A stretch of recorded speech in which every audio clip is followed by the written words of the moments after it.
What's up, everybody? Real with Omar, episode 1,000,000.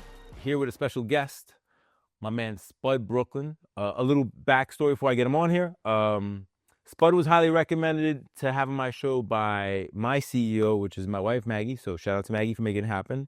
Spud, thank you for being on the show. Thanks for accepting the invite, and thanks for coming. Oh, thank you for having me. Absolutely, absolutely. So SpudBrooklyn, this is what I know so far, and I want you to fill in the blanks. And we don't have a time limit, so we go as long as we want. I know you have to go to work after this, but until you get to that part. So I know that you were in high school, then you ended up getting incarcerated. Yes. All right. What did we get incarcerated for? I got it. What year? What did we get incarcerated Murder. for? All right. It was a murder. A situation happened in Brooklyn. I was involved, but I didn't actually commit the act. You were actually like in periphery, like they call conspiracy. Three people say you right, accessory murder. Okay. And how old were you when this happened? 15. That's crazy. I was 15, and we were all sentenced to life. Wow. We were all sentenced to life, and I served 13 years, 2 hours release. Okay. Now, what I do know though is when things don't go our way, there's a decision, right? There's always that fork in the road where we can be like, "Yo, why this happened to me? Shit is not fair." You went another route. You went incredibly positive, and that was one of the reasons I wanted to have you on the show. Yeah. Was there a reason, was there a mentor? Why do you think you ended up going the positive route instead of like I call the grizzled Haiti route where most of our culture goes? When shit don't go their way, it's always somebody else's fault. You know, for me, I saw the ultimate bottom. Like I went to the grit at a really early stage. Growing up, you think you're an adult.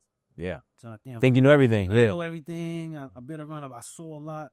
And then I went to prison and I saw stuff that no one told me about. Mm.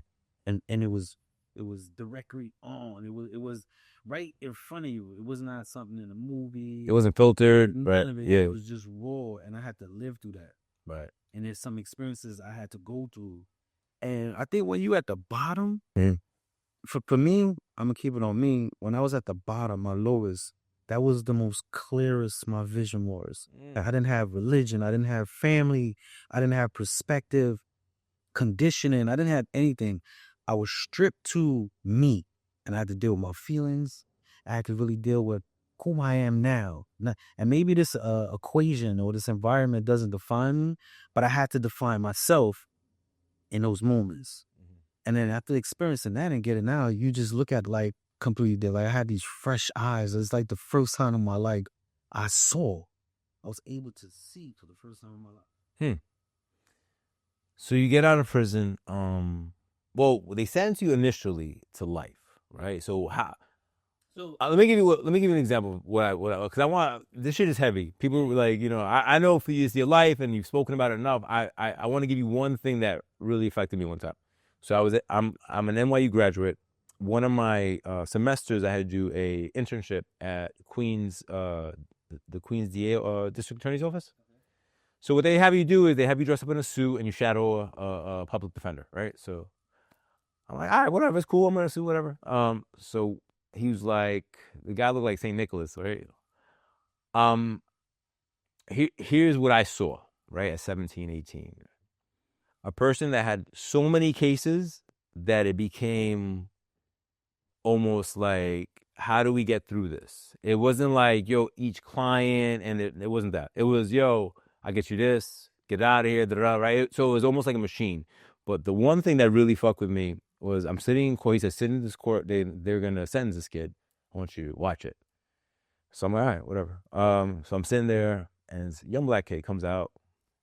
I think the charge was murder or some heavy drug. I don't remember that part. But I do remember was the judge says 30 years. And the kid just nodded like it was nothing. Meanwhile, I'm like 30 years. I'm not even, I don't know anybody. I'm like, wait a minute, hold on. He just gave you 30, like that is when one of my, I was like, this shit is crazy. This shit is crazy. Like, and I wasn't even involved. I had no vested interest in anybody there. But to hear that, I'm like, what?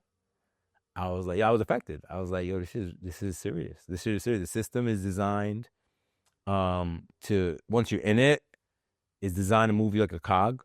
Yeah. And and it's dehumanizing.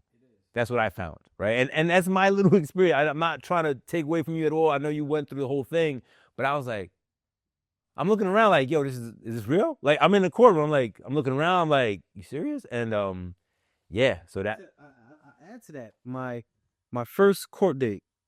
So the day I got arrested, went to the precinct. In the middle of the night, they sent me the bookings. In the morning, I got court. This is my first time ever in cuffs. right. I didn't have any priors, anything. And you're 15. I was 15 years old. 18B, a legal attorney comes in. He said, I'm representing you. If you plead guilty right now. That's the opening statement. This is off the gate. You don't even know your name. If you plead guilty right now, I can get you 5 to life. I didn't even understand sentencing. So I remember it was 5. 5 for me was like, I was like, right. No, what are you talking about? He didn't even ask me no questions. He said, if I plead guilty right now, right, he'd get me 5 to life. And I remember going to court and it was just a blur. It was like the Peanuts. Wah, wah, wah. Right. I didn't understand anything. All I kept doing was looking back to see who was there. And fast forwarding, and we could go back, but fast forwarding, my father put up the house. We get an attorney. Oh, so you had support. Yeah. Okay. So I had support. So my father ended up, after me, going a few court dates, I told my father what the lawyer said, and he's like, we're going to scratch that. I get a lawyer named Steve Song, and my father put up the house. We start going to trial. One day, third day in trial, he tells me, listen, you're a young man. This deep. Okay. You have 1 year in. By then, I had a whole year going to court. Serving back and forth. Yeah. He said, you got a year in. You'll do 1 year as a juvenile, transfer over as an adult, come home with good time a year. So we said, you just got to do 2 more years. Right. Because if I blew trial, at the time, they moved the sentencing guidelines up, and so kids were getting 20. Damn. Wow. What years were these? 90s? This was 95. All right, so it's crack. This is cocaine. I want to give let me wait, hold on. Let me do my job. So narrating this is America, New York City in the 90s. New York City was ravaged by crack, AIDS, the Bronx was burning. You can look all this up on Google, for you to see what kind of life this really was. This is honestly Wu-Tang. This is when Biggie was out. This is when all the guys came out talking about getting money because everybody was broke and nobody wanted to be broke no more. I just want to give context because people don't. Yeah. It's like a different world now. Like it completely. Yeah, absolutely. Completely different world. And he told me, take this plea. And I said, I remember turning, I said, could I speak to my family? Because this whole time, I'm still lost in the fact that I didn't actually pull the trigger. Right. So in my head, not knowing law, in my head, I'm like, I don't got nothing to worry about. I do it, yeah. So he said, all right, you could speak to my father, and my brother was in the audience, and I turned to my dad, and I was like, what should I do? He said, listen, this is the first time in my life I got to let you make this decision because I could tell you to cop out and you looking at the whole time and you could beat it. I could tell you go to trial and you blow to that big number and you're missing out on your cop out. He said, whatever you do, I support that. I was 15, man. That was heavy. You like that? That's not really what I was looking for. That didn't work out. That didn't work out. Dad, a little more. I looked at my brother. How old was your brother? And my brother at the time, I think he was like 21, 22. Okay, all right. Still a young man in the game, right? Yeah. I turned to my brother and I was like, yo, what should I do? And me and my brother, we're the closest. I'm the baby, so he's doing right above me. In our relationship, we never argued, nothing. Right. And he looked at me and he was like, you stupid motherfucker. Wow. And now I'm like, damn. He was like, cop the fuck it. He was so mad because he understood the law. He understood what I was facing. I still was oblivious to it. And you're 16. 15, right? So, I mean, not too many well-educated 15-year-olds know the law like that, right? And that's why and I was just like, oh, snap. Like, why is he talking this? But he realized, like, it was over. He understood the gravity of the situation. So mad. He was so mad at me. Right. In the circumstances, and I copped out, right? Still not understanding. I'm thinking. You still not understand what you're doing, what's happening, right? So I got 2 more years, and I remember going back to the cell, and a dude from Rikers was in the cell. He was going to court next. He was like, damn, shorty, you got a whole shoe like you going to trial or something. Yeah. And I said, yeah, I just copped out. He said, what you copped out to? And I was like, dude, I'm copped out to 7 of life. And he like, nah, shorty, go back in there. Take 20 to some. He was like, don't take that. I said, why? He said, you took a life bet. I said, nah, I just got to do 3 more years. He said, no, man, you pleaded to life. Mm. And I took a plea. I didn't even understand. Right. My lawyer, who was a paid lawyer, he even... Stevie Stone. Steve Stone. He got this ball. Oh, damn. Yeah. Okay. Because he lied. Right. He told me I only had 2 more years, and I didn't find that out till I got transferred upstate. Jesus. When I had to go sit with my counselor, and I'm like, so how does good time work? You know, I got 1 more year. When do I transfer to adult? She was like, what are you talking about? I said, my good time. She's like, lifers don't get good time. I said, what do you mean? She was like, you don't have to go home. And the realism hit me. The weight hits you, right? It hit me out of nowhere. Like I was banking on 2 years, which felt like an eternity. Right. And now that eternity just got extended to infinity, right? And my mind was just like, it was fried, man. Wow. I didn't know how to deal with it. And you put us all on a house with 15-year-olds that all got life. Wow. It's an explosion. Nobody's got anything to look forward to, right? And nobody cares because they got the worst they're going to get, right? That was gladiator school, bro. Wow. If I didn't know how to fight, I learned there. I learned there. I learned there. You learned there. And I always crack this joke when I speak. Like, you know, I went into prison not being an angel, but I learned in prison the proper way to be a criminal. Like, the design of prison is really not anything. I mean, in my whole 13 years in prison, I probably met one criminal that complete malice going in, but everybody who come out could be criminalized. They became criminalized, right? Yeah. It's the power of proximity, right? Right? If you are hanging out with 10 bad dudes, I'm sorry, unless you super strong in your mind, but if you're with them, around them, usually you're gonna, you know, be involved with them. Yeah. So that place had it was very influential when I got out. How I wanted, in terms of steering you right. Yeah, targeting in life, just remembering that. I mean, even to this day, like, I got broken handcuffs on my bracelet. I even got a handcuff key on my keychain. And every time I grab my keys, I tell myself, I have the key to my freedom. I never want to forget that aspect ever. I feel like the girl will forget and get reminded. Right. Mind is usually sitting there. Yeah. If you don't remember your mistakes, you tend to repeat them, right? Yeah. So, all right. So we get out of prison. I'm not trying to minimize it or run over it, but we understand. Look, in prison, you had to every day figure out a way to live, survive, right? Yes. Right. To head on swivel, like. And there's no manual. Yeah. Right. And you 16, 17, 8, like your years, these are like formative years in your life, right? Now in prison, is there OGs there or you're just on your own? There is. There are OGs. You're really on your own, especially how I came in. I came in through the juvenile system first, and then I transferred over to an adult. Okay. And in the juvenile system, you know, we're all young. So I became the OG as time went. Right. I ain't know much of nothing. Right. But you knew more than him. You know, but it's like take my second day in Spofford. When you walk, right in the Bronx. Yeah, right in the Bronx. All right. Yeah. Giving context. Through the doorway, I'm hearing 1, 2, 3, 4. You know, I'm 5 and I walk through the door, and the officer, because they want to call COs, says, "Yo, form a circle." They form a circle around me. Now, I didn't know everybody who walks... The officers do that or the other inmates? Man, they used to beat the shit out. Okay. The officer tells them, form a circle. And he said, who messed up my count? And it was me. Every person who walks through the door, we got a count. And then the last person says 24 on the count. That's the officer's count. It was making us do the count as we walk through doorways. Mm-hmm. I didn't know that. No one tells me. Right. There's no manual for it. Right. He says, yo, who's the oldest? It was you. No, a dude comes in. Oh, wow. Like, oh, I got to fight. Now I'm looking at the officer like, we could fight? So I'm like, all right, we fight. We fight one guy. He's all right, break. Next. I'm like, oh, fight another dude. By the third one, I'm breathing like needles. You're done, yeah.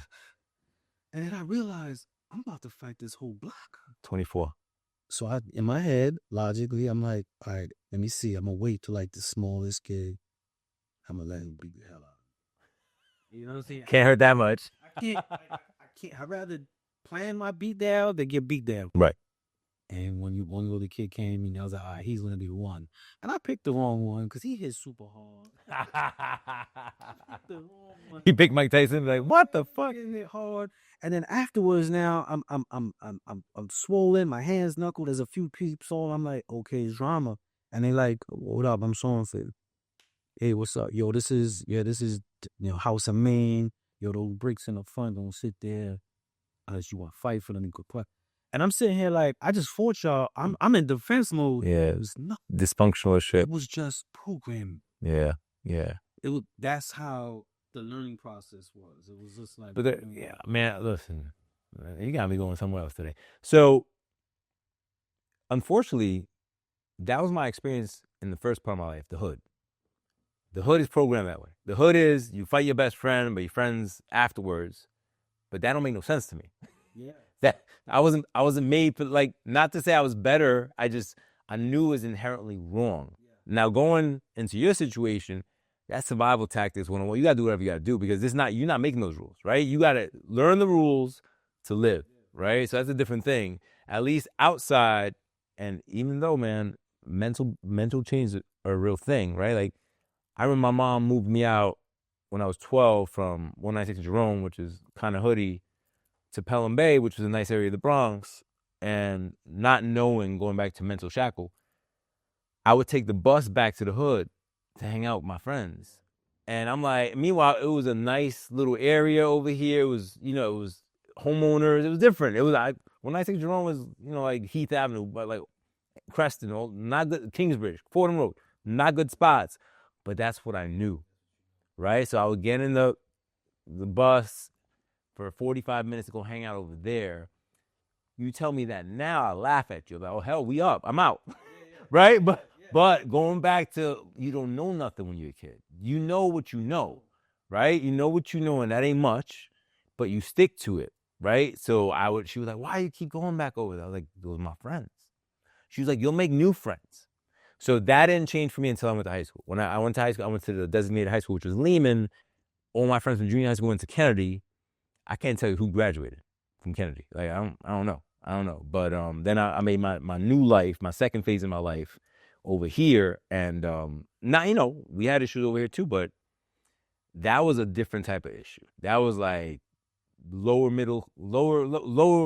poverty, where people were stealing sneakers over your like, and I'm just illustrating to say this is real. Like, we be walking and some guy be looking at you like, what size you wear? And you're like 9 years old, like, what? Like, because you could end up in your socks, right? That's how bad it was back in the day.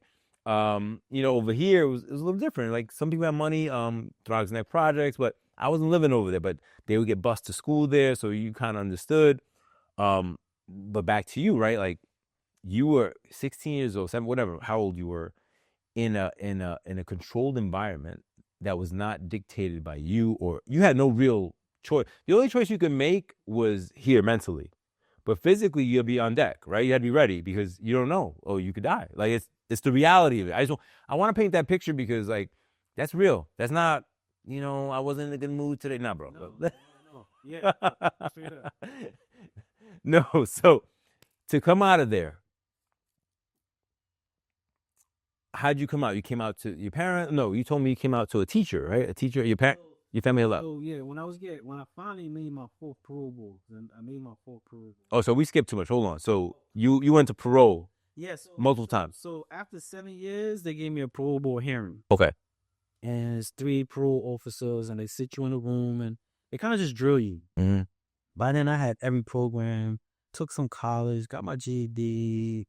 Was a teacher's aide, nurse aide. I had all the aides. Anything to help you? Yeah. Anything, I took it all. Mm-hmm. Took it all.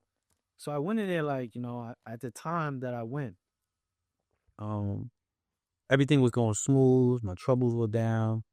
And there was a lady named Miss Garcia who questioned me. And she asked me once.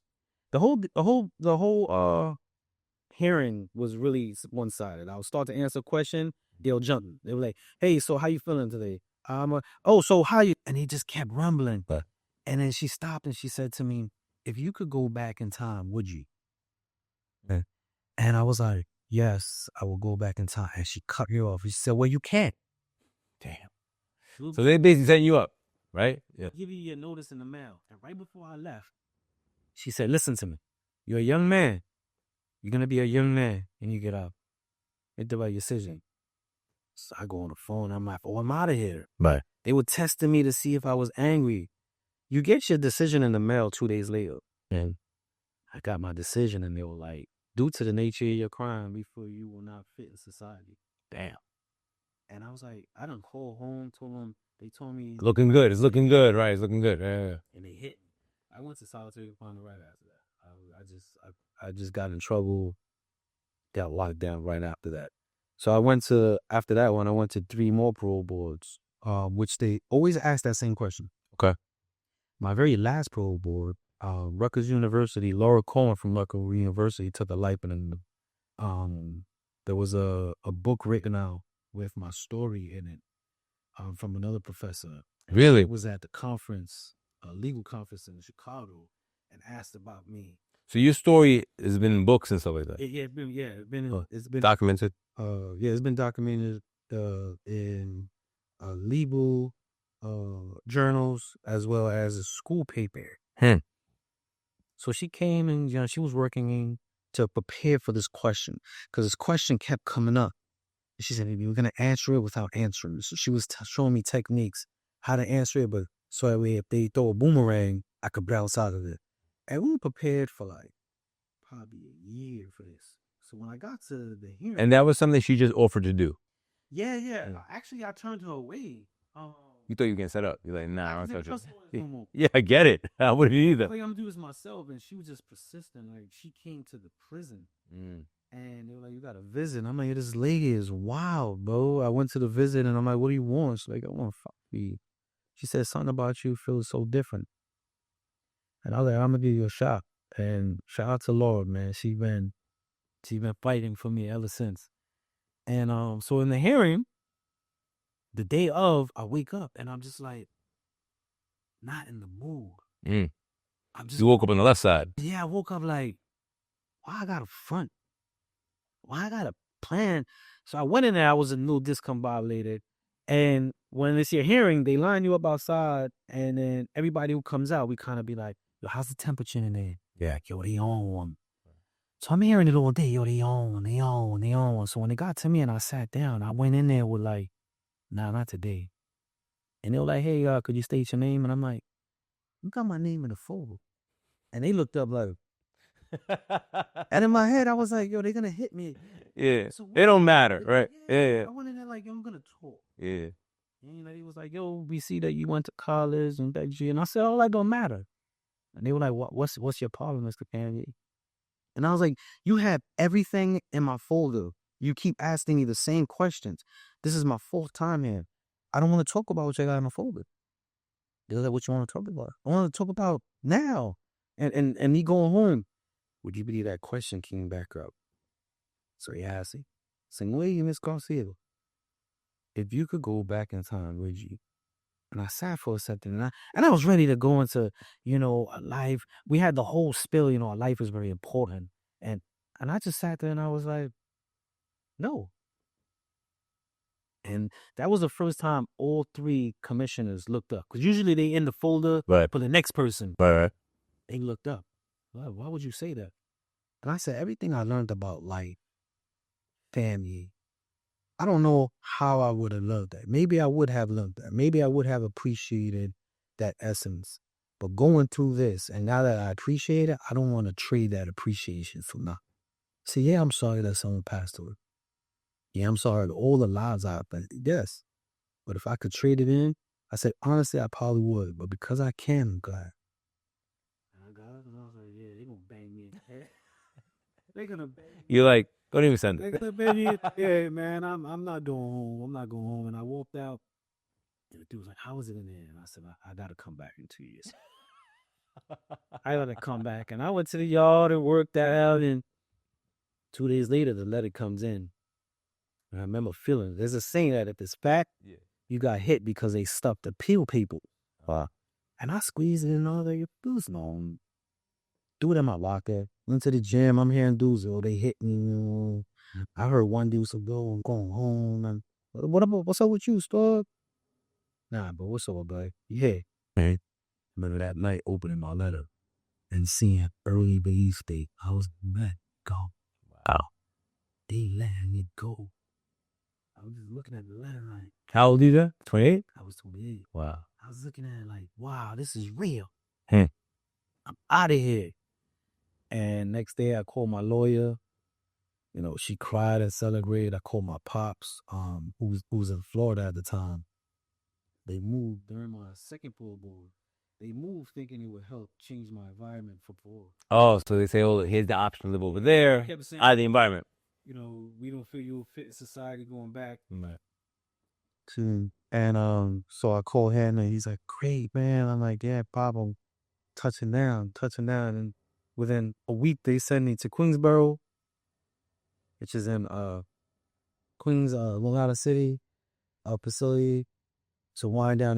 They cheat now. They don't want to pay for your train. They put the money in your pocket. So now they just give you a Metro card.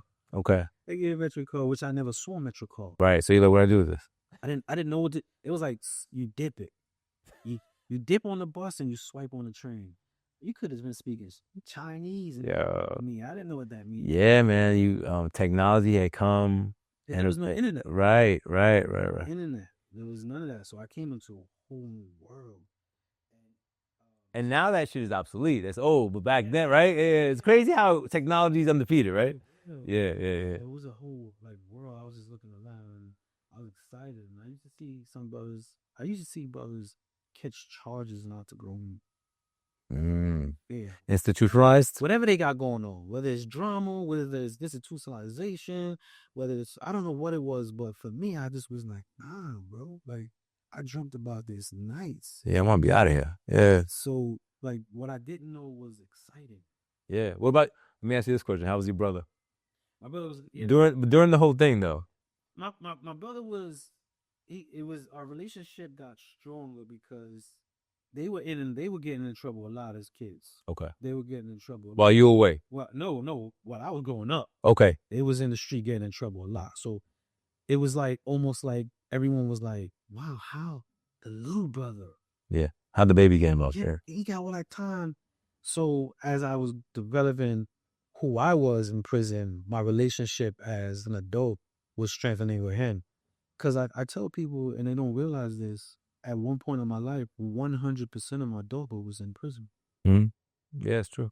Listen, I don't know if you want to touch on it, but I want to lay some. I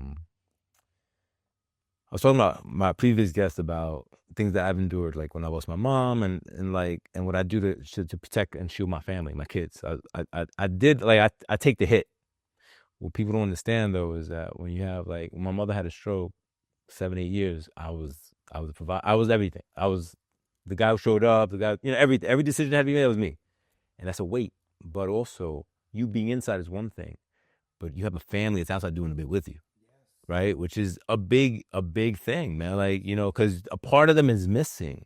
Yeah. Yeah. And in there, a lot of by the time we're so lost in how we feel, we don't realize that. Mm.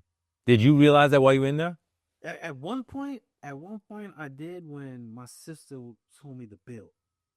What bill? The phone bill. Oh, yeah. Because you're calling collect. I was calling collect. Right. I'm banging the phone. Right. Every time I'm down, every other night. And I remember her telling me the bill. And I'm like, and I'm costing y'all. And I'm costing y'all. Yeah. And that's when I really started to really understand it. But until I got out, I didn't really fully understand it. Because I still was masked with my problems, my fear, my frustration. You in your own shit. Yes. Right? You in your own shit. And that part of that is maturity. Yes. Right? So you're getting older, and I'm not trying to minimize you in any way, just correct me if I'm wrong, but there's certain things you're not aware of. Like, it's a different, prison is different. Like, prison, I gotta stay alive. And I'm not saying that's not important. It's super important. But outside, right? Like, your pops, financial pressure. And they get older, they start getting sick. Like there's a lot of like shit that you don't know. Like, yeah, you don't know. And then you come out and you're like, yo, what's going on? Right? And how was that? How was, like, what part of evolution when you came out, how long did that take to kind of understand the scope of everything? Like 13 years have passed. So 13 years, everybody's life. It was kind of fast. You know what was hard for me? Mm. Everyone's perspective of me. Oh. Because I was a 15-year-old kid when I went in. So they still kind of dealt with me. Like a kid? 15-year-old kid. But now I'm a man. So a lot of the things that I didn't know, I was supposed to know. Mm. Right. Even I remember the next day they were telling me, yo, so we going to Midtown, Sony. They shooting around addresses and stuff. And I had to remind them, like, I was 15. I don't even know how to get there. Yeah. Like, what do I do to get there? And they're like, oh, just Subway. download this and do this. Oh, download. And I'm like, my lawyer, the day that I got released, my lawyer said, hey, get an email so we could transfer information back. You like, what's the email? And I'm like, damn, how much that cost? Because I don't got the money. Right. She's like, it's free. I'm like, it's free to get it was a whole world. Yeah, I remember, and I'm using like little things that you say, you start thinking about your life, right? I remember when I went to college, right? Having a computer was a big deal, and I'll say, I remember, I'm from the Bronx, so I had a lot of connects, right? So I remember getting a laptop for $1,000. $1,000 was a lot of money back then, right? It's still money now, but let me just say, it was a lot of money. Then you got it, right? And then you got to plug into your wall, right? It's not no Wi-Fi. So it was like a thing to get on the internet. And I just say that because when you say, yo, how do I get an email? I'm like, bro, I remember AOL, and you like trying to text with somebody. Like, that's how old school was. So when you guys start going crazy, I could only grab stuff on the phone. I'm like, bro, we had to go on a mission to get things. Like, yeah, it's and the fact that you weren't even given a class, you just had to kind of learn it on the fly, bro. Yeah, that you had to learn it on the fly. So that's a shock. That's a big culture shock, bro. It was. And I was blown away with Google. I could find anything? Yeah. That blew me away. My child child, Miss Goals, Patricia Goals, who was my fourth grade teacher, that's who I paroled to. Right. Because your family was in Florida and they didn't want to parole you to Florida. They were going to send me to a shelter. So I told her, like, I was like, I've been in some of the hardest prisons. I've been stabbed.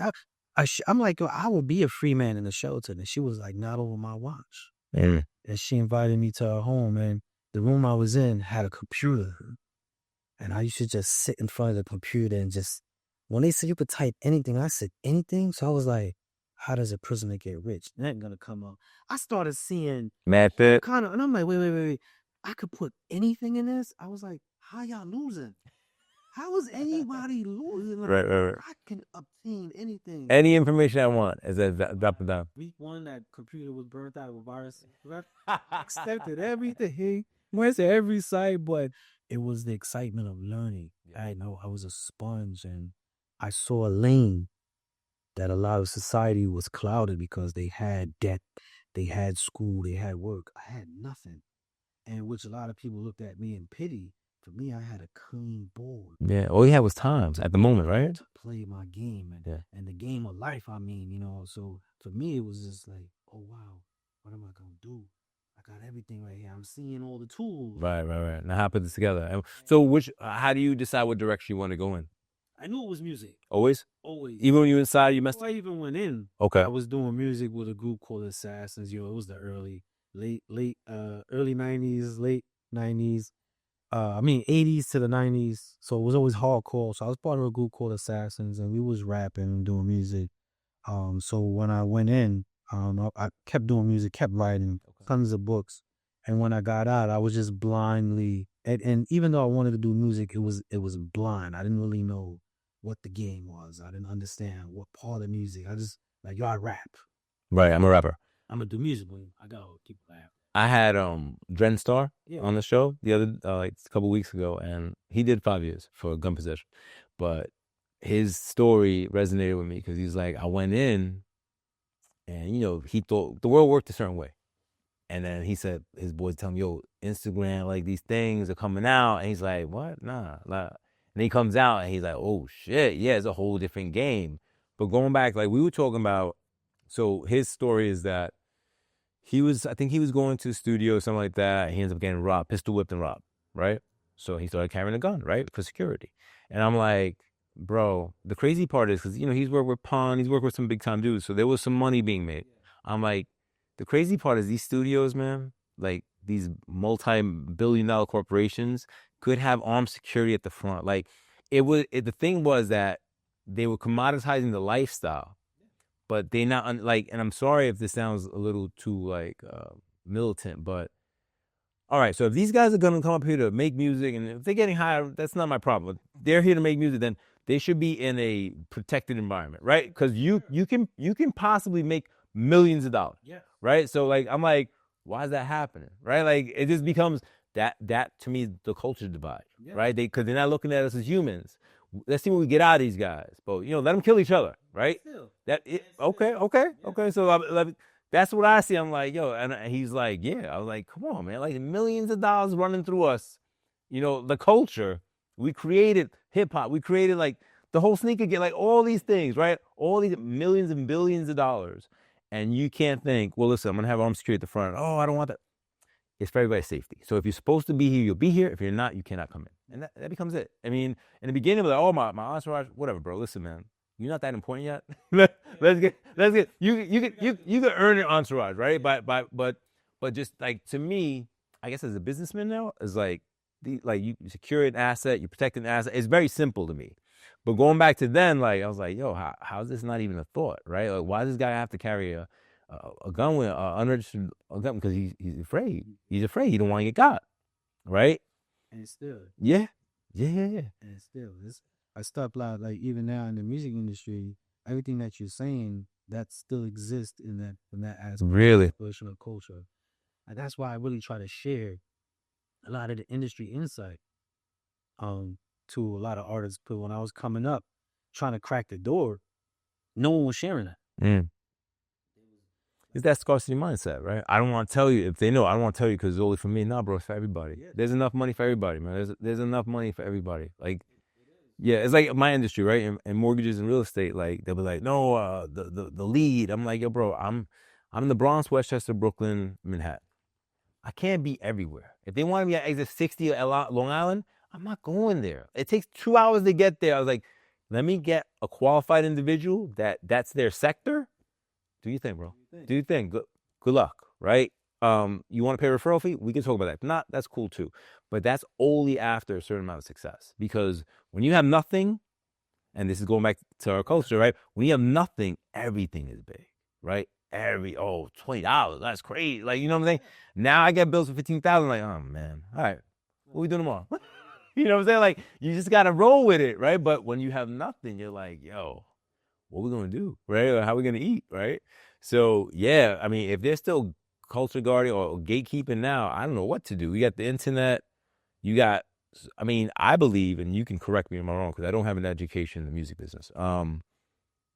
I think independent is the way to go now if you have the right distribution, right? It's a give and take. You know, I crack this joke when I'm talking with artists. They're like, "No, I'm gonna go independent," and I tell artists all the time, "You have no choice. Independent is the start." Yeah, nobody wants you right now. I'm gonna break it down, right? You stay nice. I'm gonna keep it real. You ain't hot, nigga. Put out of here. Yeah. You know, you start that way, and then you develop. If you want to introduce investor, okay, which is the major, because people are like, yo, I'm going major, and it's like, nah, they really just investing in a product. They here. I tell artists, young artists, I'm not your friend, bro. Mm-hmm. It's a business. It's a business. Right. You know, you're a product. You're investing in a product for over time. Are they still doing the high interest loans, like advances? Let's break it down. All right. Yeah, because they were like, yo, my advances. I'm like, advance. You know what that means? Like, I don't know music. You correct. And advance means I'm gonna give you this with the expectation of being paid back. Right, and then I could throw some real estate shit in there, and their preferred debt and your subordinate debt. What does that mean? For every dollar that comes in, I get mine first, then you get yours, right? So it's called preferred financing over subordinate financing. Like, and that's that and all that happens after we clear off everything that was approvable. Then we get to this. oh, okay. All the investment, like artists don't realize when it comes to the business part. All right, we give you the $1 million Advance, right? and then we invest another $300K into your project. Photo shoots, ad space, radio and promotion. We flew you to LA to record with Dre. Paid Dre. Down south. Yeah. We flew you, your crew, your entourage, food, travel, Dre, and then we throw at the end, we throw release party for you. Right. So that you paying for. We book you pay. We booked the big Enjoy it, bro. Miami Club. Yeah. We get the door. We pay for the whole liquor. We pay for security. And your album drops. And then you sell about, if you go gold, back at what, it's a kind of close to the same, but if you go gold, you can make between $5 to $8 million depending. Okay. Gold is really good. But then you look back at $5 million, we put the $5 million on the table, they chop off everything they spend so far. Everything. So you probably $2 million, $3 million in the hole already. Right. That 5 turns to 2. And then you got to understand the breakdown between you and the label. You might have 5 points. 5 points mean for every dollar you get 5 cents. Right. So you get 5 cents off the dollar off that $2 million. And if you got to pay management, don't let your label manage you. Wow. They charge you? They charge. Yeah. Oh, I didn't know that. All right. Like I said, I know nothing. So if the label charge you, that's separate from our. Right. So we got a 20% management fee here. We got And it starts breaking. Triple dipping. Yeah. Oh my God. Yeah. Artists be wondering why at the end of their 2-year run, bro, they're getting a check and they're like, yo, how I got $50K?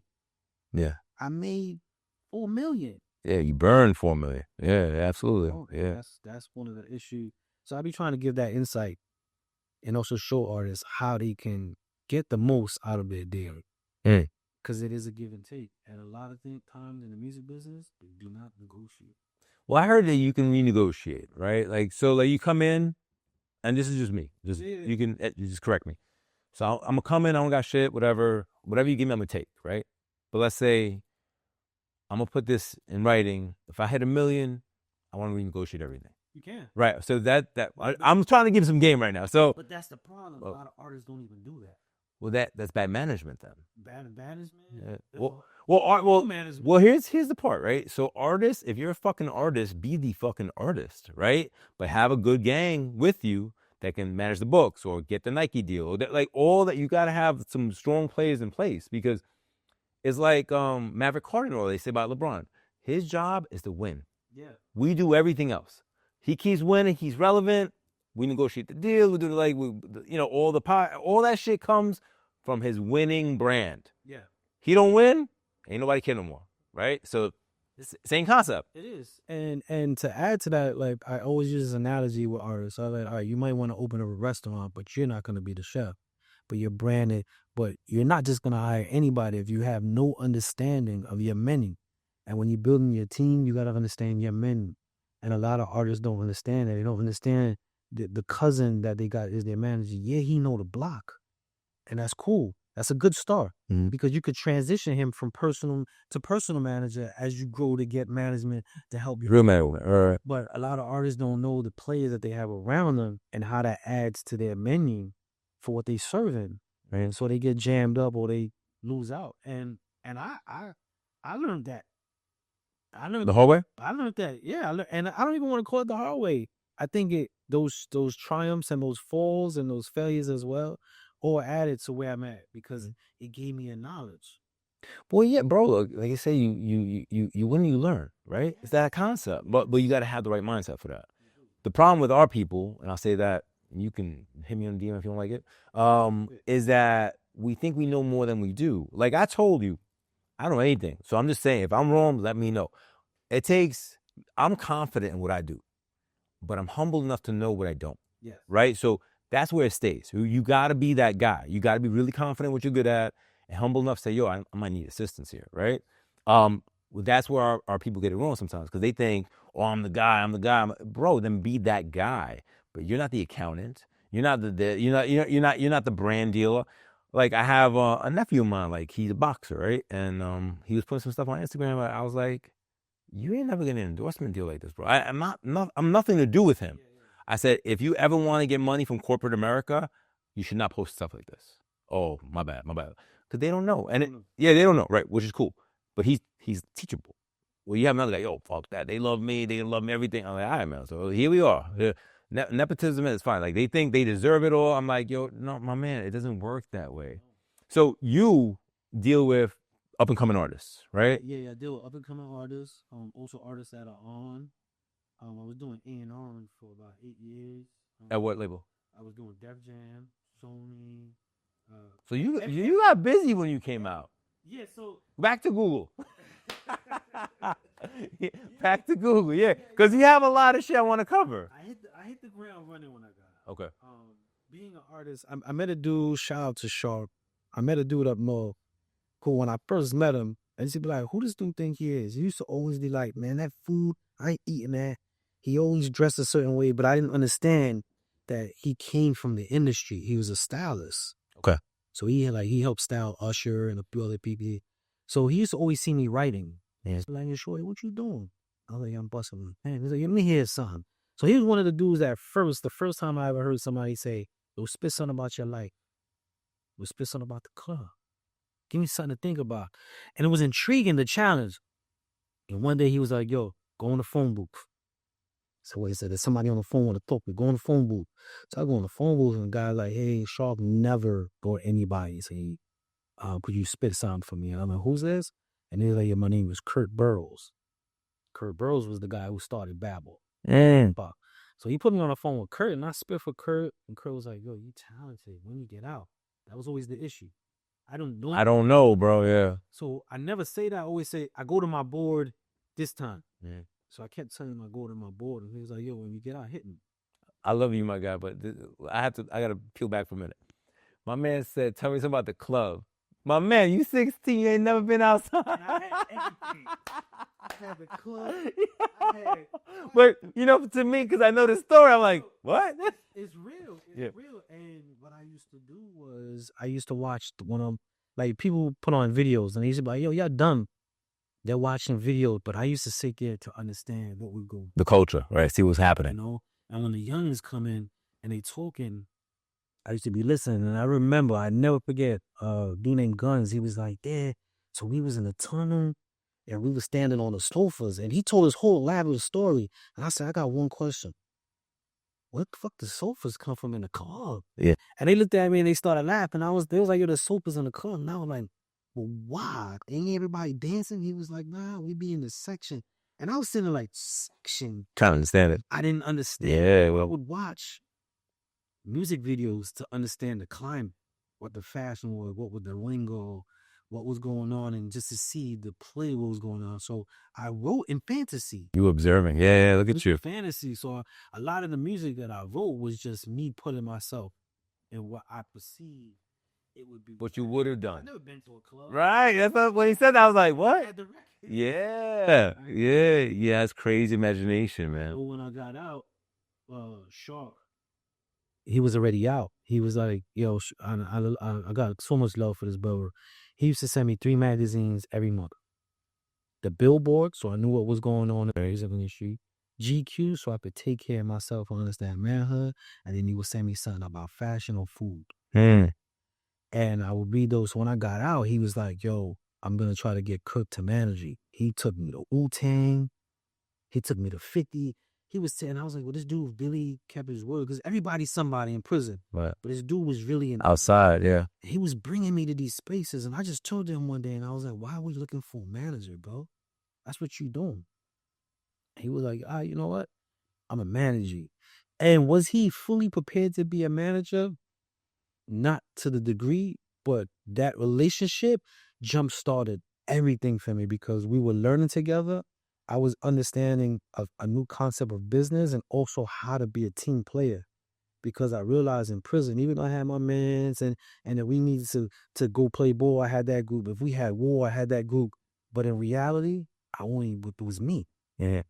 When I locked in, it was just me, and then there was people around. So that was my first equation where even conflict, how to deal with a conflict between misunderstanding and understanding like in a verbal, right? In a verbal way, yeah. And it ain't like Yeah, you gotta. It's like how we get past. How to resolve, right? That moment was very instrumental in everything that I'm doing right now. Absolutely, absolutely.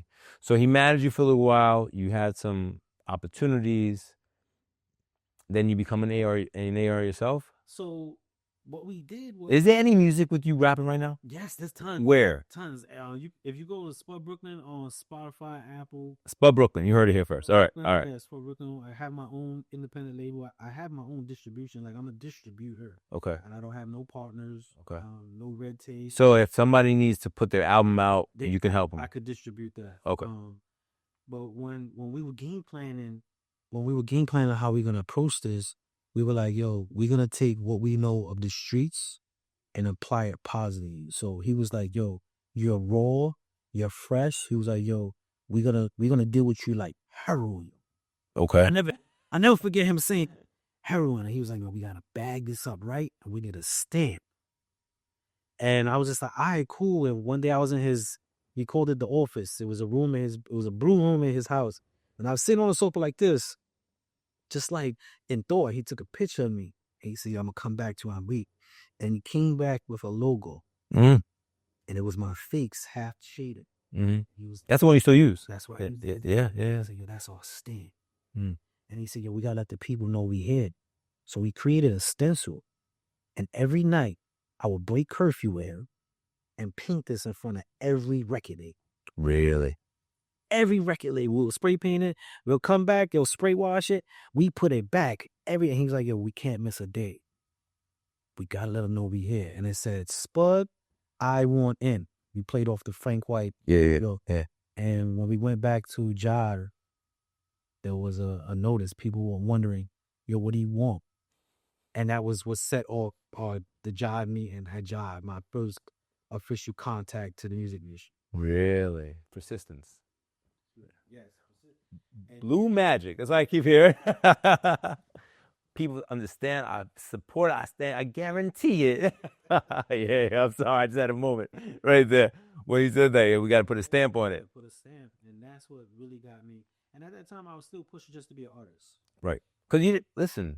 No offense, but that's what you knew. Yeah, that's what. Right. Because as you learn the game, you evolve in the game. Right. Yeah, and during that time, that's when I realized, like, yo, I want to get to work. One of the A&Rs, Aunt Rich, you know, he invited me out, and I don't know if he married or what he got going on now. This is the old Aunt Rich. It's like 20 years ago. Yeah. This statute limitation should be over. But he's like, yo, where the mommy's at? I got 3 blondes for you. Yo, you the coke. I got a tray of coke. And he's like, yo, just come hang out with me. And I'm just like, yo, bro, I just came home from prison. I ain't got no money, bro. Yeah. No work history. I'm not trying to really flow that way. Bro, it sounds cool. Do your thing. You keep saying I'm nice. Let's get to work. And I just was sitting there like, yo, what's this industry about, man? Right. A lot of sitting down, a lot of hanging out. Yeah. That, man. And I'm on parole, so I got a 9 o'clock curfew. I'm working in a laundromat. I make $128 a week. I'm saving $8.40 every paycheck. For 3 years, I saved that. 3 years, I saved that. And that's all I could afford to save. That's how I built my studio, with that money. Wow. With that money.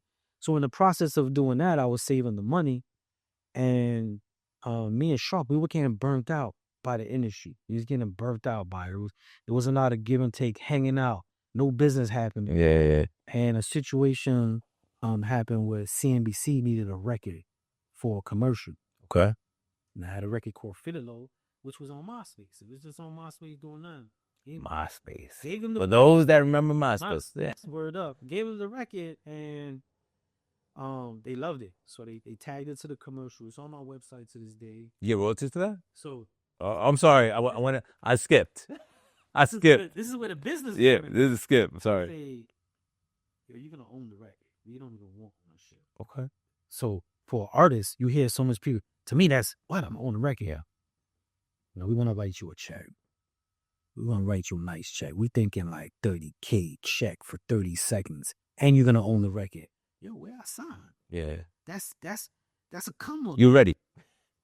weeks later, I go to the office. I didn't even have a bank account at the time. Now, Wamu, which is now Chase, I open up an account, and I remember someone in the office coming out like, "You Spud? You the guy from you wrote the sync?" I didn't know what sync was. Okay. Sync. So sync licensing is when you're getting your music placed to TV, cartoon. Okay. And it's supposed to be paid in perpetuity, right? Yeah. All right. So Perpetuity, guys, look that up. So he hit me up and he was like, "How's that going?" I was like, "Well, I own the record. I make some money." He was like, "Did you negotiate DVD sales?" This is just some rando office. He was just curious. You negotiate DVD sales? I was like, He's like, what's DVD? He was like, they're gonna print the DVDs with the song. He's supposed to get a percentage of the sale. He's like, "What about your foreign rights?" Foreign rights. He's like, yeah, you negotiate the terms here, but if it airs in London or somewhere where dollar mob is different, you negotiate with senators. So he was just telling me. He's giving you game. And he said, "Yo, let's calculate this." And he's calculating and he's giving me an estimate. He's like, "Yo, that's like 250,000 on the table that you possibly for the cop." And then that's when I was like, I need to know back. Yeah. Yeah. I need to know that because he ain't told about this. I got 3 blondes for you. Yeah. So who's this guy? So he was an attorney. Oh, okay. So I said, "I got a question for you." Wait, hold on. Just for context. You just walking into the office. Walking in the office. Random attorney comes up to you and says, "You're Spud." So he must have worked on the deal. No. No? So what he did was he worked on, he wasn't a part of them. He was a lawyer brokering deal. Okay. To that. I didn't have a lawyer. Right. Whereas telling me, "Yo, you're gonna own it." Right. Money. Right. You good. And to me, I'm like, "Yo, it was just on MySpace." Yeah. No.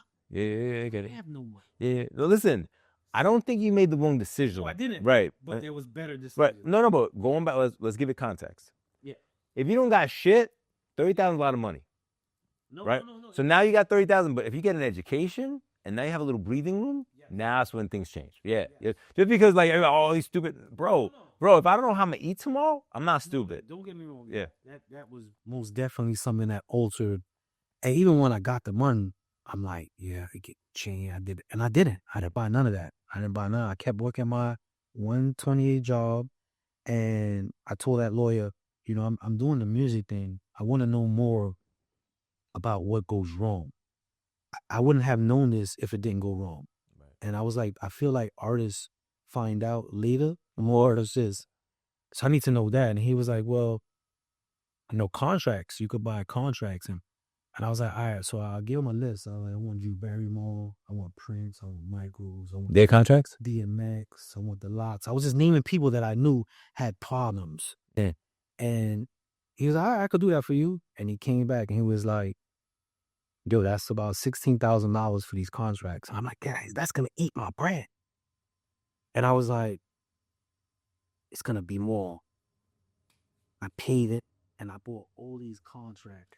Signed contracts, right? Just to learn from the mistakes. Right. And I remember I was telling one dude for my job in the laundromat, like, yo, I got on these contracts. He said, oh, that's cool, bro. How much you? And I was like, yo, they for $6. He said, 16. What? He said, bro, you see, well, you ain't got a place to live. He was like, bro, you working in here with me, bro, man. And I was like, nah, bro, I'm looking at the bigger picture, bro. This information that I was trying to paint the picture. I sat with this man and he showed me, due to my paperwork, what I was missing. If I could understand this is the key for my success. They called me crazy, bro. You bugging. You going back to jail.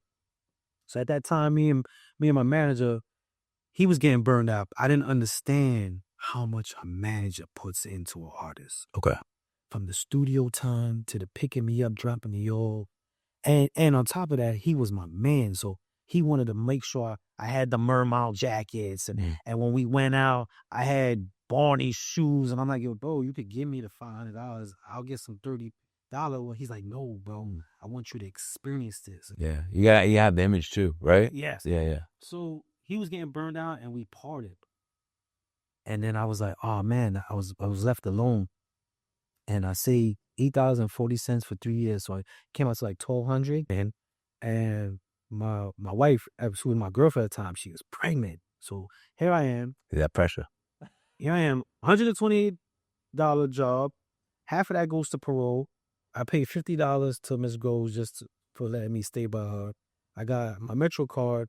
So that $8.40 is basically all I had to say. I'm like, what I'm going to do? I got these contracts. Money's dwindling. I don't have my own place. I was like, I'm going to build a studio. I know what to do. I'm gonna build a studio. And only had $1,200. Went to my favorite man, Google. Yeah. $1,200. What can I get? And Guitar Center came up with a bundle, and it was $1,200. It was a trackboard, monitors, headphones, and mic. I called my man. I was like, "Yo, bro, guess what I'm gonna do?" So I'm gonna build a studio. I said, "Yo, you bugging the fuck out, bro. You got a kid on the way. You ain't even got a place to sleep, bro. You bugging." But He's like, "I gotta keep it real with you." Hey, you lost it. Call my brother. He like, "Yo, I don't know. That sound dope. I don't know if it's for now. I don't know." So I call everybody, and everybody's giving me the fares. Right. I call my wife, and I'm like, "Hey, babe." Well, she was my girl. So I'm like, "Babe, I'm gonna build a studio." She's like, "You know how to engineer?" I was like, "Nah, I never did it before." She's like, "Yo, how much we got?" I said, $1,200. She said, "How much it costs?" I said, $1,200. She was like, "Go for it." Oh, yeah. Sometimes that's all you need. I hit enter. 2 weeks later, it comes. I bought all the wrong shit. All the wrong stuff. But it ignited. And then I started to research what I need. I bought a live set. I needed a recording set. So I went to Craigslist, started trading, and then I had this equipment. And then I had nowhere to set it up. You had no studio. I had no place. I was with my fourth grade teacher's house.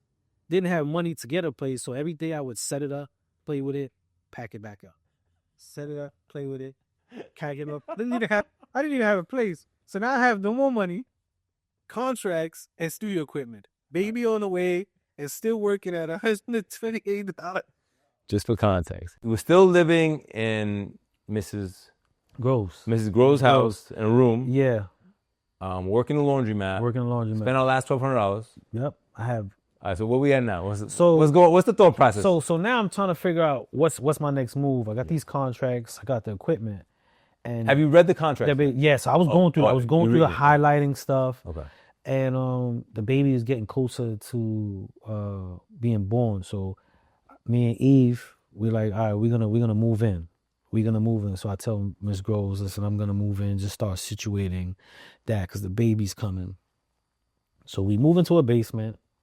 Mrs. Grove's basement? No, we moved another place. You moved out. I was living in Howard Beach. Oh wow, that was an adventure. Okay. I moved back to Brooklyn. And so we're in the basement, and one day I was just walking, and I saw a refrigerator box, empty refrigerator box, and I was like, "You're like, that's my booth, my microphone booth."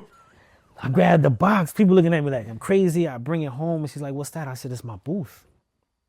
And I cut a door, folded it. She was like, "Yo, we got to get foam." So me and her trooped this. She pregnant. We went to the pharmacy. I bought bed foam. Okay. Foamed the inside, cut the front. Crazy glued some fiberglass thing, threw a mic in it. She was like, "Man, that box is ugly." She went and got contact paper. She made it look nice. Started decorating it, made it nice. I put on Craigslist, studio. Boom. Studio. Open for business. Studio. we live. And people like, ain't nobody coming. People came. So I was like, yo, I'm charging $5. People started coming, telling friends. I'm like, you know what? I'm gonna charge $10. Yeah, it's too cheap now. It's too. I got a filter. People start coming more. $10. I'm gonna charge $15. People started coming more. Was 15 a session or an hour? It's an hour. Okay. So I was like, yo, I'm gonna do 20. It slowed down a little bit, right? I was hype. But a little aggressive. It showed me that I had something that, the little bit that I had, I didn't have to look at what I didn't have. Work with what you got. Absolutely. I preach that bro. All the time. And the other part that shouts out to me about your story is that you focus on being resourceful and not complain about lack of resources. And that to me is another indication of a winner. Who's going to win? Because I'm not going to my store. I'll do it on your podcast if you have one. But, like all my life, it wasn't like, yo, here, I got this for you. No, they were like, yo, we got it for our chosen guy and you can listen if you want. And I'd be like, word. And then I go and kill it. And I go kill it. Like, yo, who is that guy? That's the kid who was sitting that we even talked to. But anyway, right. Yeah. So anyway, so you got you got some education going on. Yeah. Right. You became resourceful. Now you got some rev coming in. Yeah. Right. In the industry that you like. And so where we at now? So you had $20 an hour and slowing down a little bit. Yeah, slowing down, okay. And I kept stacking that money, and I said, you know what, I'm gonna keep. You still working at this time? I'm still working. All right. I just want to give everybody the full context. I'm still working there, and I said, you know what, I'm gonna keep trying to live as tight as I can to this $8.40. So I restarted that, and I started saving everything from the studio. The laundromat had got sold. It was an off the books job. It ended up getting sold. I went to go to work one day, and they just was like, "Yo, you don't work here." Right. So I walked down. I was like, "Oh man, I don't got nothing." Right. You don't have nothing coming in. Yeah. So I was like, "All right, we're gonna focus on the studio. We're gonna focus on the studio." And I did land a job at an art company called Headley's. A friend of mine who was locked up was like, "Yo, I need a hand on the truck. We're gonna pay you like $30 an hour. Just come." $30 an hour. So that's a lot more than $129 a week. So we drove to Hamptons, and I didn't know fine art. Right. And they were like, "Yo, you see that vase? Pack that. You know, that picture, pack that." So I packed like Christmas gifts to me. Right. And the lady I didn't know was this big time artist, and we were packing her collection that she was going to auction. It's probably worth millions of dollars. And they were. For context, right? And she told the company, whoever the guy that packed my pieces, I want him to do my show. Huh? So that was supposed to be a one-off. Right. I get a phone call, and they're like, "Yo, it's Sotheby's." Oh. They were like, "The pieces you handled, we need you to repack them." Okay. So I don't know how big, I don't know any. Yeah. I'm like, how much y'all paying? Who sold? Yeah, no. I'm like, yo, let's go. And then I went to Sotheby's. I packed the pieces again, and they kind of made me like a front runner. Like, yo, all those pieces that you initially packed, just repack those. And I packed them and went to the truck. And it was a London-based company. And they were like, yo, listen, we need a master packer. We want to hire you on our team. I knew nothing of master. I knew nothing. I've never heard that. I've never heard that in my life. I was a master packer for art company. I am your master packer. Yeah, that's what I do. And I'm like, yeah, I pack stuff. Yeah, like, you going to pay me? I'm down. And I did that. So that kind of segued. What was the pay jump? The pay, it was 30 an hour. Wow. It was 30 an hour. Okay. So now I'm traveling. I'm going to Art Basel. I'm going to Canada to pack stuff. We went to like Swiss Bee's house, Sting house. So they pay you to go to places and just pack a shit piece. Up. They'll be like, that frame on the wall, we need that packed. It's going to London, and I will pack it. And then I started to learn while I was at the job, just watching. They're like, nah, that material, you gotta make sure you don't use the shrink wrap. You gotta use the silicone. So I started to learn on the fly and put that. But they automatically thought I was this big packer. Right. So I did that, and the music started slowing down because the money was good. Right, because you're not focusing on it. Yeah, the money was good, which that time did still play a part in helping me financially situate. But I was running across a lot of racism in the art industry. In the art industry, and a lot of people who you go to their house to pack their piece, they treating you, they disregarding you. Don't touch the walls. Don't touch my wall. Like, it was a lot of that, and I was just getting fed up. So I was like, yo, I gotta get fired. And I remember I told my dad, I told my dad, I gotta get fired. And I was like, I'm gonna slacken my job. And I tried to slacken, and they made me a supervisor to a warehouse. They were like, yo, you're so good at your job. So I'm slacking, and they still made me a supervisor. And then I was like, I'm gonna start breaking stuff. So I started breaking like ivory pieces, and they're like, don't worry about it. Insurance. I was like, I'm gonna start stealing. I'm on camera with like TVs, going to the, and they're like, yeah, we saw you. It's all right. We could get some more. You need like, TVs. Yo, they would not get rid of me. And then finally one day they was like, oh, we've had enough. We are you gonna make any changes? Oh, they asked you that? And I'm like, nah, I don't think y'all respect me enough and my time. And they're like, all right, we're gonna let you go. And I was so excited. I called my dad, I called my wife. I was like, yo, I got fired. Like, I've never been fired before. Like, this feels crazy. And that's when I was like, you know what? I'm going to build my studio. Well, you had a couple of dollars probably saved away, right? I'm going to build my studio. And me and this guy I was going around asking people for help. And one guy, David Hall, really good sheetrock work. And he was like, yo, we could build it, bro. We could build it. And I made a list of what we needed. We went on Google. He had a truck. We drove to Home Depot. I spent all my bread again. Bought everything. And when I mean bought everything, we had to buy the saw, the drills. We bought everything. And I'll say, yo, you could keep all the equipment afterwards, and I'll pay you on top of it for helping me. And we built the studio in the basement apartment. In the basement. Okay. We gutted the whole thing, turned the whole thing into a studio, put the studio in there, and that was 2012. And the day we finished, it was my birthday, and my daughter came home. My second daughter came home from the hospital that day, and that was the birth of Shoe Studio. Shoe Studios? And it was the bare minimum. Yeah. It was the bare minimum. And the interesting thing about SHU is solitary confinement, imprisonment. Is what, SHU? The SHU, that's what it's called. I know that. Special housing unit. I'm learning all types of shit today. So I named my studio that because when I was anytime that I was in solitary confinement, music is what kept me sane. Right. I would just rap or I would recite music just to hear sound. Keep you mentally sharp. Yeah, right. One of the loudest sounds I ever heard was silence. Yeah, that's a big thing. It rings. That's a big You could do this, it never stops. And music was my vibe. It drowns everything. Music silences everything for me. Not to focus on that, but what's the longest stretch you did in solitary? 18 months. 18 months by yourself. 18 1 hour out.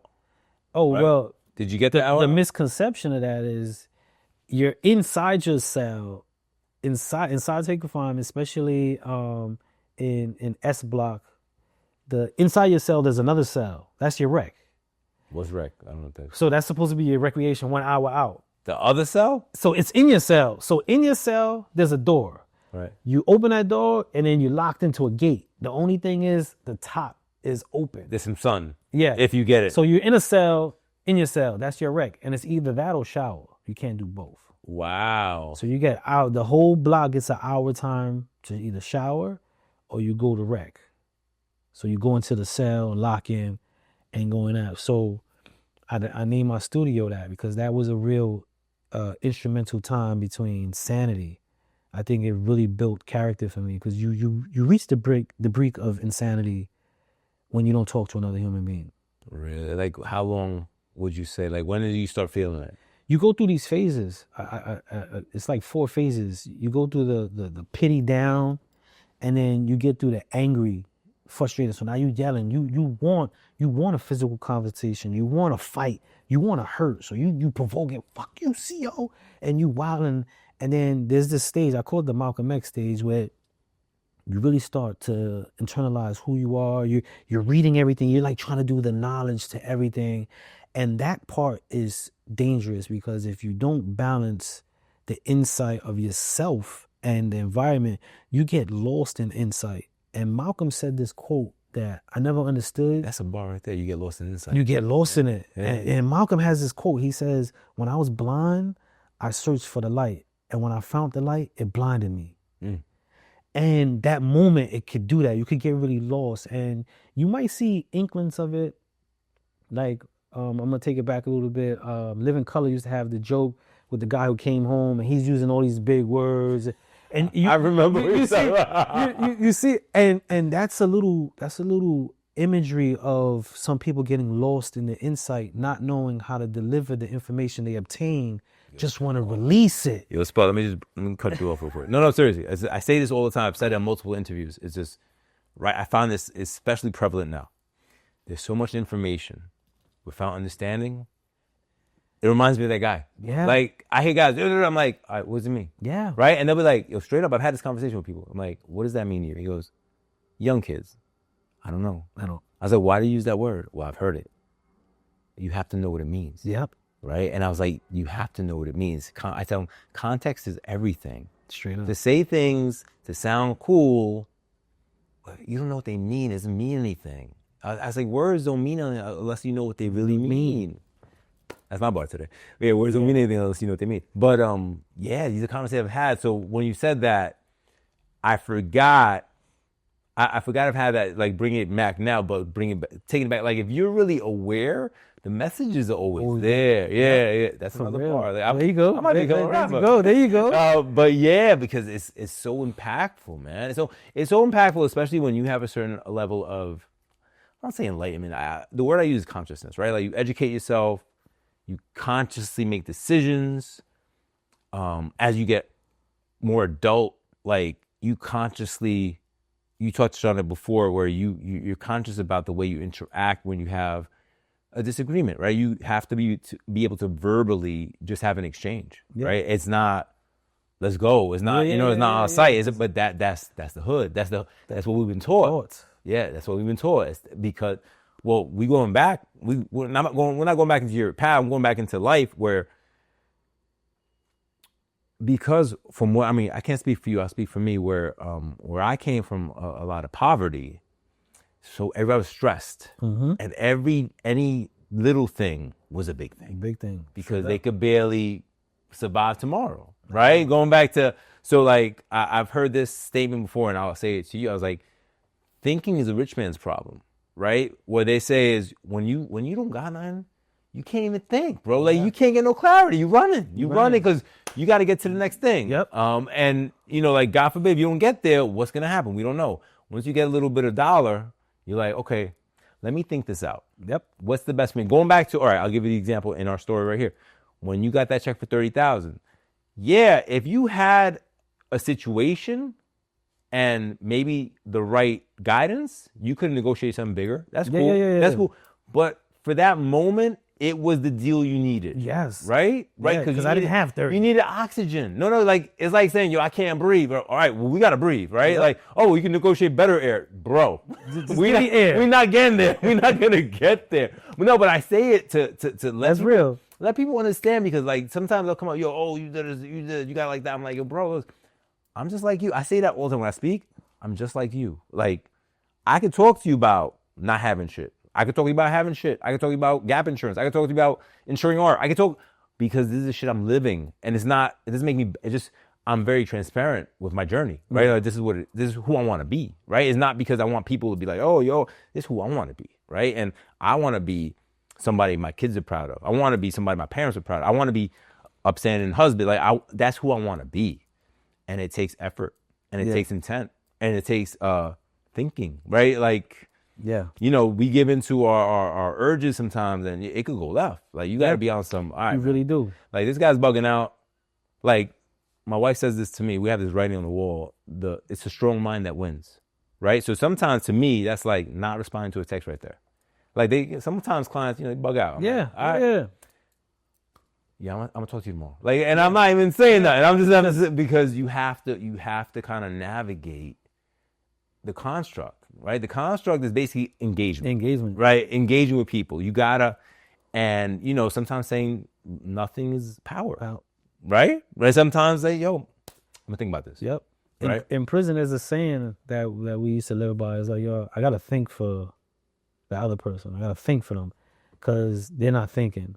And it's being mindful for the duality. It's like, yo, what you just said, I could easily just go upside your head, but I'm gonna think for you. Right. To help the situation. And I did a lot of that, not just in the violent aspect, but just thinking in the equation of like what I am in the counter of others or situations, and what's the best, not what's right or what's wrong. I always live life on what's the best. What's the best move. Like, I drive a nice car. I know you drive a nice car too. I'm never in a rush. I'm not like, man, you hear that? I'm like, yeah, go ahead, man. I ain't no rush to go nowhere. I'm chilling. I like my lane. Other guy, when I was young though, like, I see a kind of trying to jet by me. I'm like, oh, let's go. Like, bro, I'm good. I'm gonna get there. Enjoy. I'm gonna get there. But I think that only comes with perspective, right? With maturity and maybe some age, right? Like, you gotta experience some shit, right? You gotta blow out your engine once or twice. I've blown out double oil pans on my S600 doing the dumbest shit, right? And it's my lesson to learn. And sometimes I speak to my sons a lot. I'm like, listen, I'm speaking to you about mistakes I made. You're going to make your own. Yes. You're going to make a whole bunch of them that I have no idea what to do. I'll help if I can. But I say, one day I might not be here. You'll be a man. I was like, understand this. I'm older. It don't mean I got it all together. I'm just trying to figure this shit out too. Like, I got bigger responsibility. Like, you my responsibility. Like, I gotta think for us, right? Yep. Like, before I buy this for me, hold on, did tuition get paid? Did this get paid? All right, cool. You guys are done? All right, maybe I do that, right? Maybe I could do that. So it just becomes a change of consciousness, right? Like, when you're young, the world is you. Yes. Yeah, and when you're older, the world is them, right? And them being who you love, right? you have your kids now, your wife, and you have a lot going on, and I'm happy to hear that. Well, let's talk about the sneaker deal you got, bro, because I'm upset right now. I'm upset right now. Nah, I'm happy for you. I'm happy for my boys. Thank you. I want everybody to win. So tell me, all right, so you started a day in my Nikes? Day in my J's. A day in my J's, right? And when that started 2 years ago. Well, that started, like 3 years ago, a day in my J's initially started. It was really during the pandemic. I was sitting in the house, we was all locked in, and I was just looking at some old sneakers, and I was like, man, this colorway, man, is pretty cool, but I wonder if they could have flipped the color. And I was like, let me see if there's any companies that do customization. So I started, we in the house, we like Googling. So I'm Googling, back to Google, and I found a few places, and I'm calling them, and they like, yeah, 700 for these, and I'm like, 700? So I looked up the equipment. I said, yo, what do you use? And they're telling me the paints and how they do it. And I looked up, and the cost of everything is like 300, some of the stuff. So I'm like, you know what, that saves me a good 400. You know what, I'm in the house, let me buy it. Right, you have the time right now. And do it. And I customized one pair of sneakers, and it wasn't the best, but it was my first, and I was excited. So I put it on Instagram, and then people were like, yo, do that for me. And I'm like, yo, send me the sneaker. All the saving money was out there. So people started sending me, and I'm in the house bored. So I'm like, yeah. And then it was like therapeutic. So I started just, every sneaker I had, I just was like, I'm throwing paint on these. And I would throw paint, and then it started into people just requesting like different stuff. Like, yo, I need you to do like a Fresh Prince pair for me. And I would do it. And then I didn't even know how to charge. Oh. So I'm like, yo, just buy this. First it was just buy the sneaker and replace the paint. And then I did a pair of sneakers, Outcast sneakers, and I got paid for it, shipped them to Atlanta. For Outcast? No, it was for someone who was associated. Okay. And got paid for that, and I started doing that. So then I started just posting the before and after. That's how it kind of started, the before and after. But then that kind of got boring, before, after. Yeah. So one day I was... Becomes like, the grid becomes boring, right? Like, yeah. So one day my phone was recording, and I didn't know, and the phone fell, and I was tying my laces, and when I went back to the footage, I was like, that's a dope shot of this sneakers. So I was like, yo, I'm going to do a thing, man. I'm going to film my feet. So I would like go to the bank, and then at first it started with, my promotional idea was like, I'm going to go to locations, tag all these locations, and hopefully I could get some type of promotional situation. I like that. Yeah. So everywhere I went, I would tag them. What started to happen, which I had to really regain, to me, I feel like I'm still on my grind. But there's always someone who's looking at you like you're at where they wish. Okay, yeah, absolutely. And I got one day a kid in the park. I don't know this kid. I'm with my kids and all that. I see him circling. He keeps on a bike? Yeah, he keeps circling, and the kids is playing. It got to a point where it's obvious. We keep catching eyes, and I'm like, yo, who's this kid? What happened? Yeah. So he's like, yo, Spud. And I'm like, yo, what's up, man? And he was like, yo, man, you can't be here. Now, initially I go into defense mode. What you mean I can't be here? Yeah. You know what I mean? He's like, no, I'm not saying that, bro. You're a celebrity. And I'm like, celebrity? Nah, I ain't no celebrity, bro. And this kid, his name is Jay. I got his name. And he was like, yo, bro, I wish I could do some of the things you're doing. And that's when it grounded me to realize what I look at as nothing. And I'm still on my grind and my plight. Someone is still looking at my little bit like somebody's wishing to be where you are. Yeah, absolutely, bro. And that made me move different. I had to be conscious, and Nip had passed a little around that time, and I was just like, Nip died in front of his own location where he felt he was the safest, and I was like, I gotta move different. So I stopped putting my locations of all the places I go. Oh, okay. And I started to just focus solely on my feet, because I was doing a lot. Right. And I do it here and there, but more strategic, right, and careful. And I started just doing my pairs. And I started getting, I had a few exclusive pairs, but because I customized them, people didn't know if I bought them or I made them. And one day I get a DM, Nike Athletic, I think it was. And I thought it was a fake page, and they were like, hey, where do you get these sneakers from? And I make a small talk, yo, I bought them here and this, and they were like, hey, so are you a sneakerhead? And I was like, I'm not really a sneakerhead. I like sneakers. I was like, you know, growing up, I never had a pair of Jordans. Mm-hmm. My brothers did. I never had a pair of Jordans. But excuse me, I loved the Jordan 1s. Always loved the way they fit. So I was like, you know, I guess I'm reliving my childhood in what I love, but now I get to do it differently. The term is nostalgia. Yes. We all look for nostalgia. It is the nostalgia. Yeah, absolutely, It most absolutely, definitely yeah. is the nostalgia. And he was like, yo, I want to send you a pair of sneakers.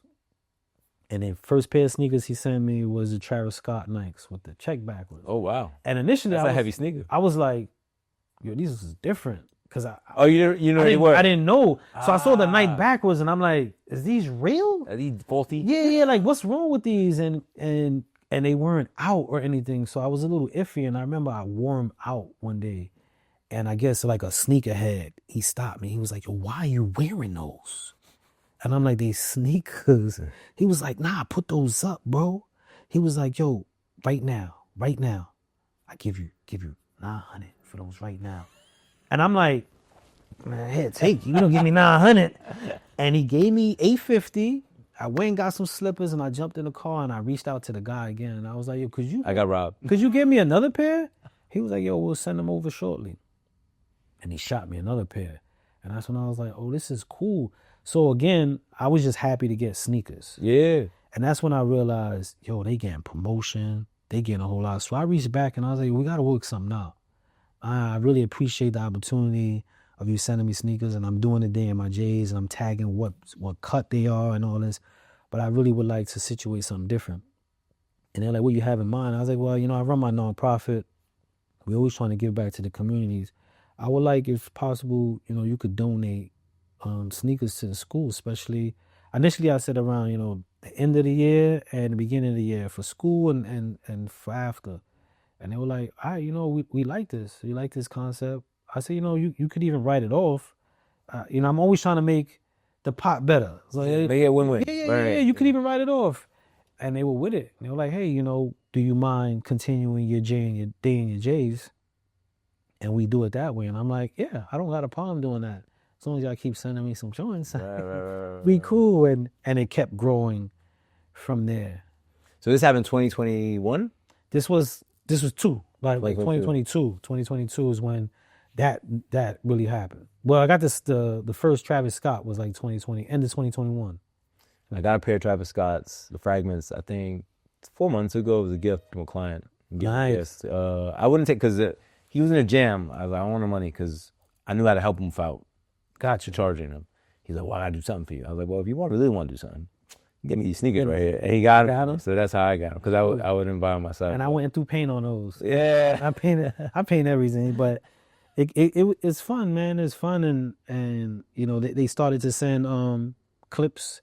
So I would air on my A&R Death show on Wednesdays. I would just air the clips of like a commercial, and they would add more to that as well. So it worked out. But I'm ready to renegotiate. Yo, you up I'm now. ready, yeah, So I'm what? ready. So what are we doing now professionally, just to bring people up to speed? I mean, so right now I'm a CEO of Shoe Music, my independent label.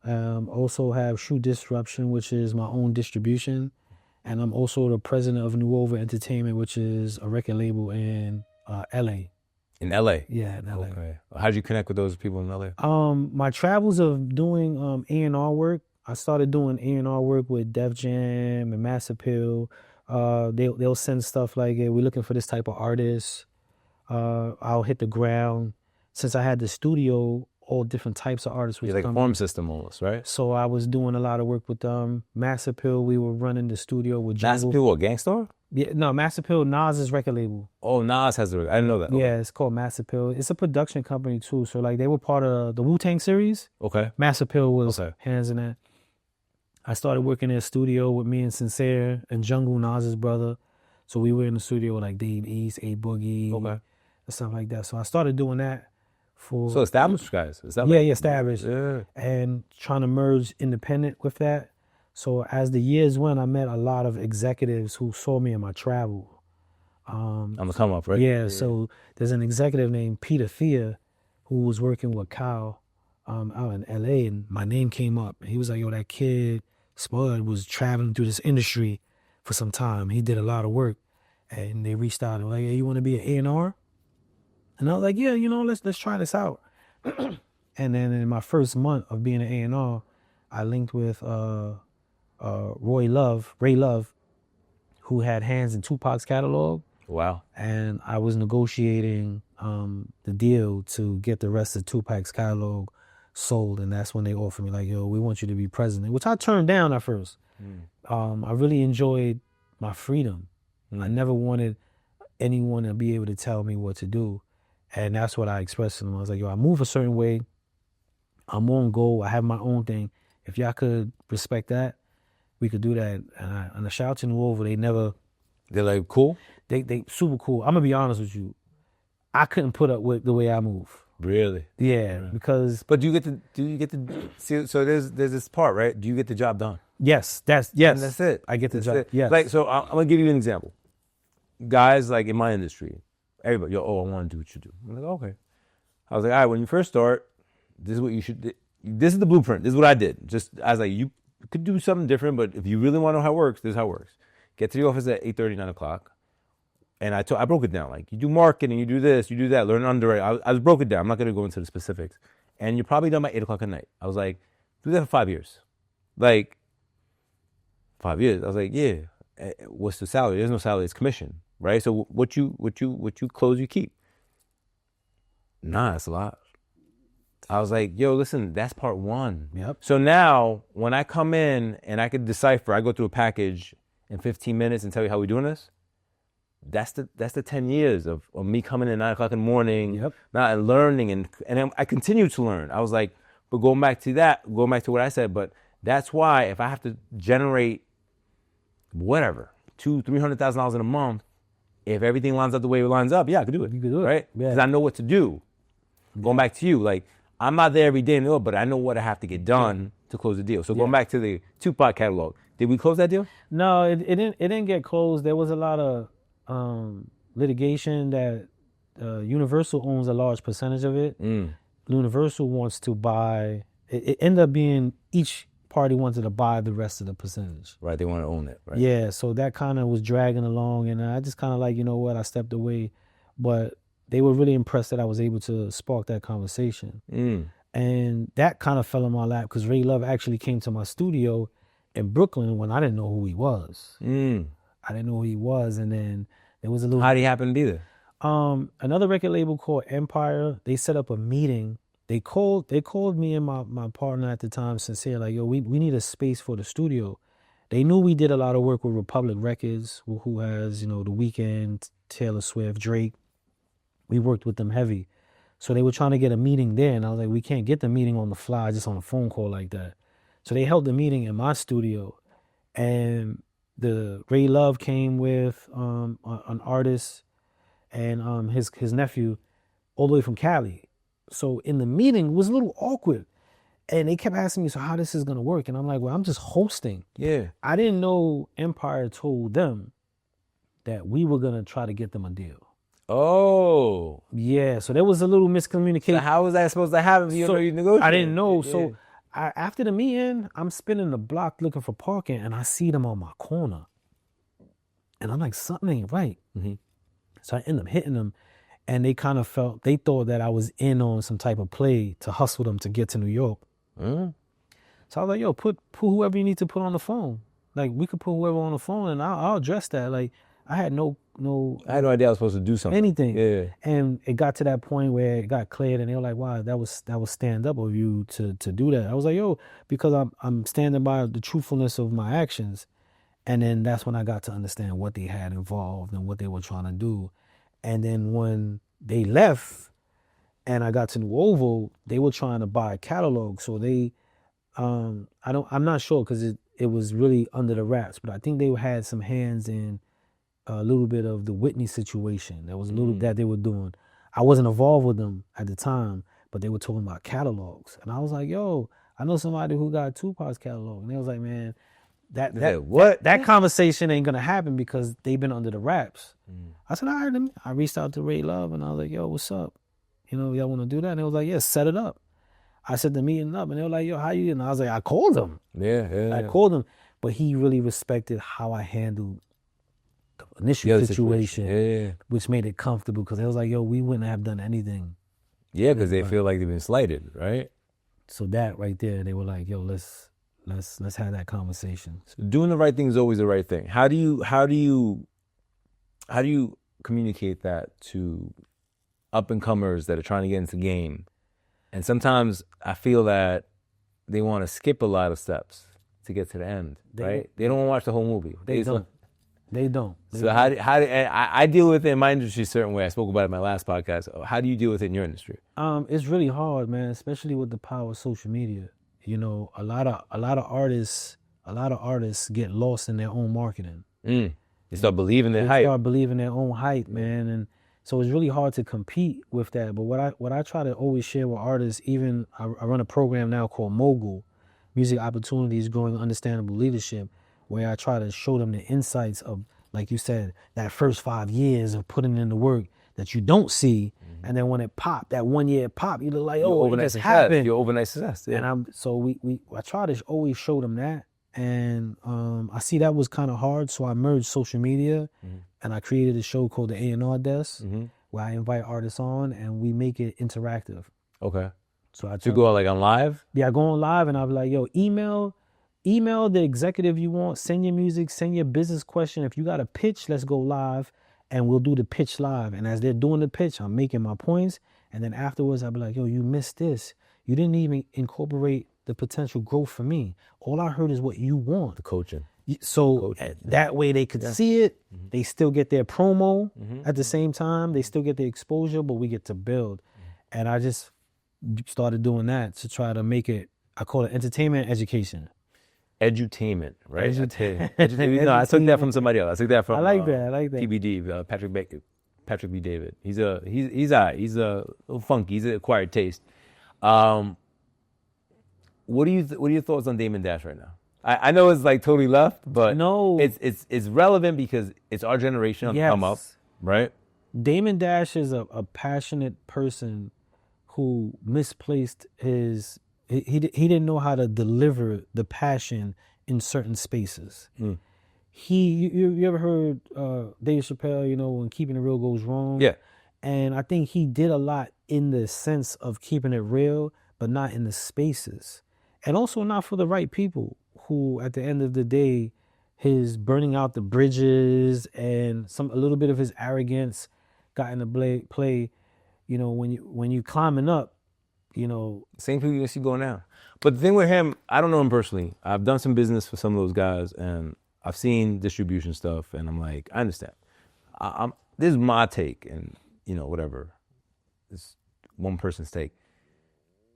He hit gold with Hove, right? They did their thing together. They did well. Where he went left with it was that he started believing his own hype, and he was putting money in places without oversight. He was just doing, like, he was the OG. And if we 33% partners, you gotta, like, if you put in $1 million of my money somewhere, we gotta talk about it. You don't just do that. Yeah. And of course, you know, you make $100 million, I get it, but it's still $1 million. Yeah. And his arrogance got the best of him. And he's still talking crazy, like, now he got to sell everything he got, and he's still talking crazy. Yeah. I'm like, and the scary part for me is there's certain young kids out there that still believe his shit. And I'm like, yo, that ain't the guy to follow. Yeah. Like, if you're gonna go, don't want to burn his ship. Yeah. You know what I'm saying? That's not how you do business, right? Yes, when they first started, nobody else wanted to give him a shot. I get it. Listen, I'm a student of the game. I love hip hop culture. We can talk forever. But also, you got to understand, you got to become a different person for different levels. Yeah. Right? Different levels call for different things. Once you're off the block, if you ever get back to the block, you need those skills. And they transfer, but they transform also in different places. And you can't act crazy all the time, bro. Like, nobody wants that. We all have that friend be like, nah, man, I don't have the bandwidth to deal with that today, right? Because going back, let me think for you, right? Yeah. He's the guy you gotta think. Yo, my man, you sure? And then, but he's so arrogant. Nah, nigga. I'm like, oh, here we go. All right, man. See how that plays out. And he did, and him and others don't also understand the tolerance of your success.